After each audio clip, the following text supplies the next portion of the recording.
Bienvenidas y bienvenidos. Hoy nos sumergimos en una novela muy especial, Raíces en el aire, de Julio Torresoto. Tenemos aquí fragmentos de la obra misma y también un análisis literario y social que nos va a guiar un poco. Así es, un material muy rico para explorar. Exacto. Y bueno, lo que queremos hacer hoy es ver cómo Torresoto mezcla elementos de su propia vida, eso que ahora llamamos autoficción, ¿no? Ajá, esa línea difusa entre autor y personaje. Justo, cómo mezcla eso con la cultura, la identidad, la historia puertorriqueña, que es tan potente en el libro. Queremos ver cómo esa vivencia personal alimenta la historia y también el comentario social. Me parece un enfoque excelente. Su conexión con el manglar. Es un lugar que lo atrae siempre. Dice que conoce cada recoveco de aquellos intrincados caminos de agua. Es todo un mundo sensorial, ¿eh? El olor a hedornao seabundo, el tacto del fondo negro y baboso que llaman babote. Te transporta de inmediato, ¿verdad? Es casi palpable esa descripción. Un lugar muy propio para él. Totalmente. Y desde ese manglar, que parece como un refugio inicial, la novela nos lleva de viaje. Seguimos a Guata por la vida en el Arrabal, ese barrio construido, con lo que encontraban. Casuchas sobre raíces de mangle, con relleno de coco seco. Donde la laguna lo es todo, como dice él. Exacto. Y luego el salto a San Juan, la capital, un shock sensorial para Guata. Y después, el gran viaje a Nueva York. Los detalles son increíbles, ¿no? El olor de cada lugar, el ruido de San Juan que lo impacta tanto al principio. Sí, o esa imagen de construir el cayuco, su barquito, con la capota de un Ford viejo sacada de un cementerio de autos. Pura necesidad y creatividad. Uf, tremendo. Y esos escenarios, no son solo decorado. Reflejan muy bien lo que el análisis llama la lucha contra la pobreza, pero al mismo tiempo una resiliencia comunitaria bárbara. La gente haciendo sus patios con pedazos de coco, usando las raíces del mangle para construir, es muy potente. Sí. Y el manglar mismo, como señala el análisis, se vuelve un ecosistema metafórico. ¿Qué quiere decir eso exactamente? Pues, ¿qué representa esa dualidad, no? Por un lado, la precariedad, la dificultad de la vida allí. Pero por otro, la vitalidad, la riqueza de la vida comunitaria, la tenacidad. Entiendo. Y en el centro de todo, Guata, Gualberto Ramos Flores. Su infancia, su juventud. Están llenas de momentos muy fuertes. Su primer amor, Rosita. Que conocen la escuela, ¿sí? La pelea con Juancho en el manglar, que termina de una forma terrible, con un disparo de Rosita para defenderlo. Un momento de muchísima tensión. Y personajes como Don Paco, el que le hace el cayuco, un tipo hosco, casi amenazante, pero que al final lo ayuda en ese lugar tan raro, el cementerio de autos. Todo se siente muy personal, ¿verdad? Muy vivido. Justamente. Y ahí entra el tema de la autoficción. Exacto. El análisis lo subraya mucho. De hecho, hay un fragmento que cita que la novela es, textualmente, narrada por su autor Julio Torresoto. O sea, no es solo que se parezca, es que el texto mismo lo dice. Lo dice. Y la vida de Guata tiene ecos muy claros de la biografía de Torresoto. Nacido en Guayanilla en el 34, actor, comunicador, con esa experiencia de vida entre Puerto Rico y Estados Unidos. El análisis usa estos paralelos como una evidencia clave. Y antes mencionaste algo sobre un narrador que aparece de repente. Así. Eso es fascinante. Hay un punto donde una voz, como de la nada, se presenta como una proyección de Guata y le dice, de ahora en adelante yo contaré tu historia. ¡Wow! Eso es muy meta, ¿no? Totalmente. Es un juego literario que borra a propósito la línea entre el autor y el personaje. Te invita a leerlo no solo como ficción pura, sino como un testimonio pasado por el filtro de la literatura. A ver, profundicemos ahí. ¿Qué efecto tiene eso en la lectura? Esa fusión autor-narrador-personaje. ¿Cómo nos cambia la experiencia? Yo creo que intensifica todo. La conexión emocional, el peso de lo que se cuenta. Cuando lees las luchas de Guata, sus alegrías, sus reflexiones, intuyes que puede venir directamente de la experiencia real de Torresoto. Le da otra capa de autenticidad, Y, quizás. de autenticidad, de urgencia, la novela se vuelve un vehículo para explorar la identidad boricua no desde la teoría, sino desde la experiencia vivida, ¿no? Desde una vida particular que quiere representar muchas otras. Y eso se ve clarísimo en cómo teje la cultura. Hablemos de eso, de los hilos culturales. La familia es clave, ¿verdad? Fundamental. La abuela Pola es una figura gigante. Es la sabiduría, la resiliencia, analfabeta, pero la guardiana de la tradición oral. La que cuenta las historias. Exacto. Esas historias increíbles, fantásticas. La de los perros que se quitan el trasero para ir a la fiesta y se lo ponen mal al volver. Jaja, esa es buenísima. O las de piratas, como Cofresí y sus tesoros. No son solo cuentos, son cultura viva, transmitida de boca en boca. Y en contraste, las figuras paternas. Claro, el padre Germán, marino, siempre ausente. Trae cosas nuevas, el progreso material, digamos. El primer radio del barrio, la nevera. Pero esa ausencia marca mucho a Guata, a la familia. Y la madre Isa, que la describe casi como una niña eterna, muy dependiente de su madre, la abuela Pola. Esas dinámicas son la base de Guata, claro. Totalmente.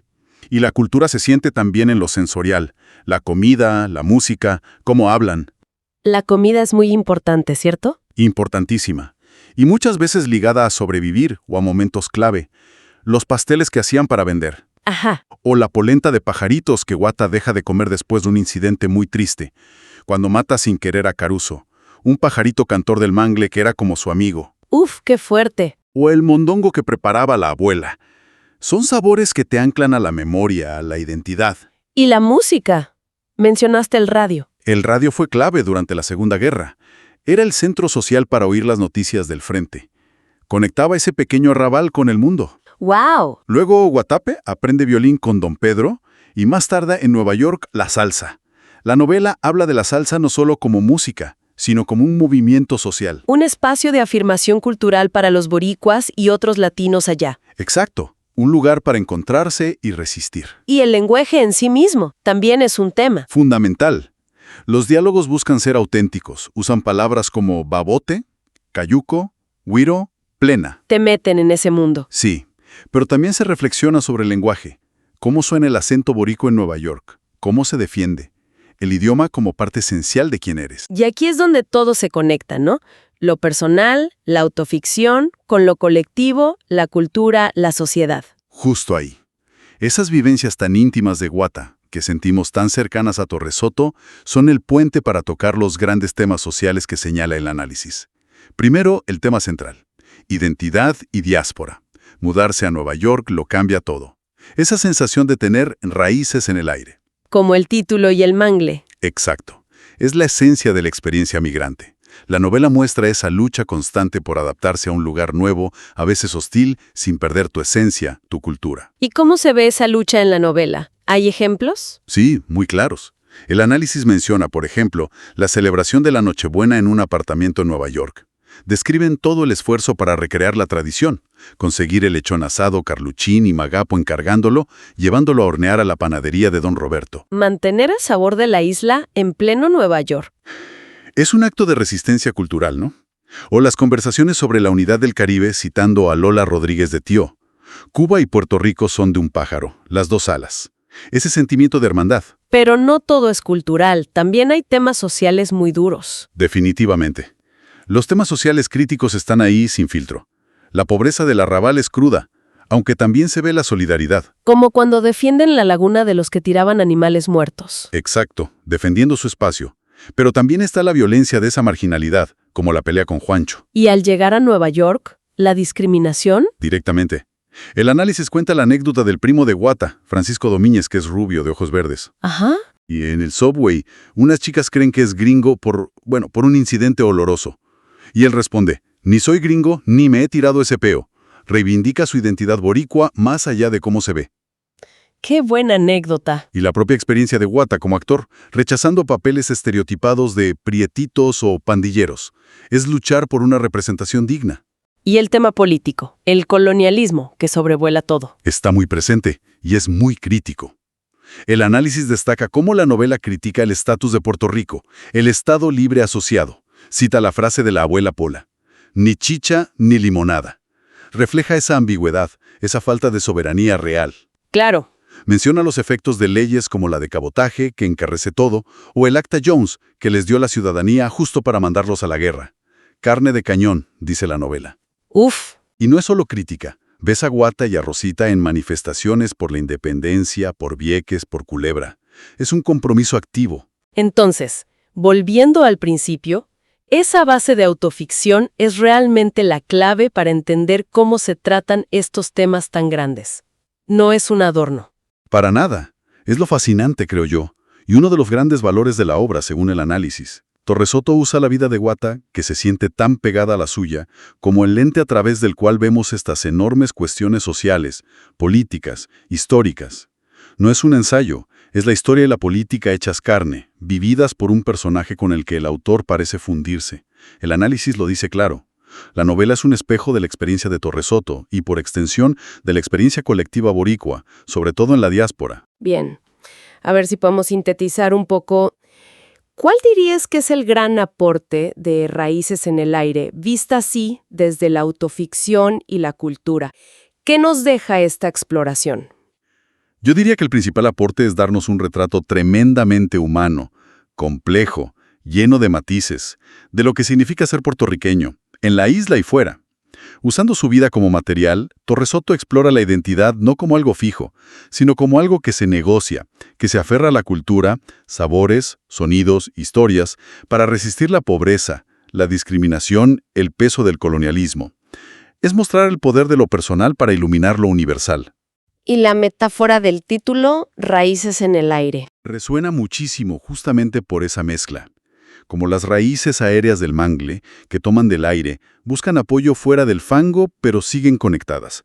Así la identidad cultural boricua, en la novela, puede seguir anclada a la memoria, a la lengua, a las tradiciones, aunque estés lejos físicamente. Es una imagen potente. Sí, y para quien quiera entender más allá de los titulares, esta obra te da una ventana a la historia y la sociedad a través de una vida que se siente auténtica, que podría ser la del autor.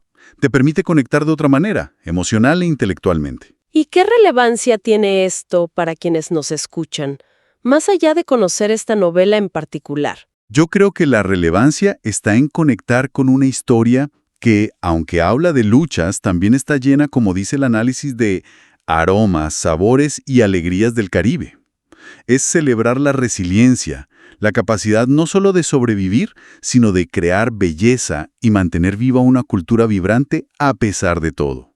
Nos recuerda que lo personal está siempre ligado a lo colectivo, a la historia grande. Exacto. Y nos muestra el poder de la literatura, y en este caso de la autoficción, para dar voz a esas experiencias. Pues sí. Hemos hecho un viaje hoy, ¿eh?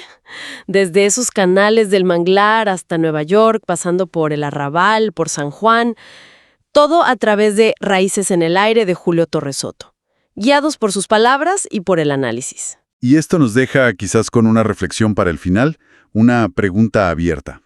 Si vemos esta conexión tan profunda entre lo personal, la autoficción y el comentario cultural y político en Torresoto, ¿cómo puede eso cambiar nuestra forma de leer otras novelas sobre identidad, historia, migración?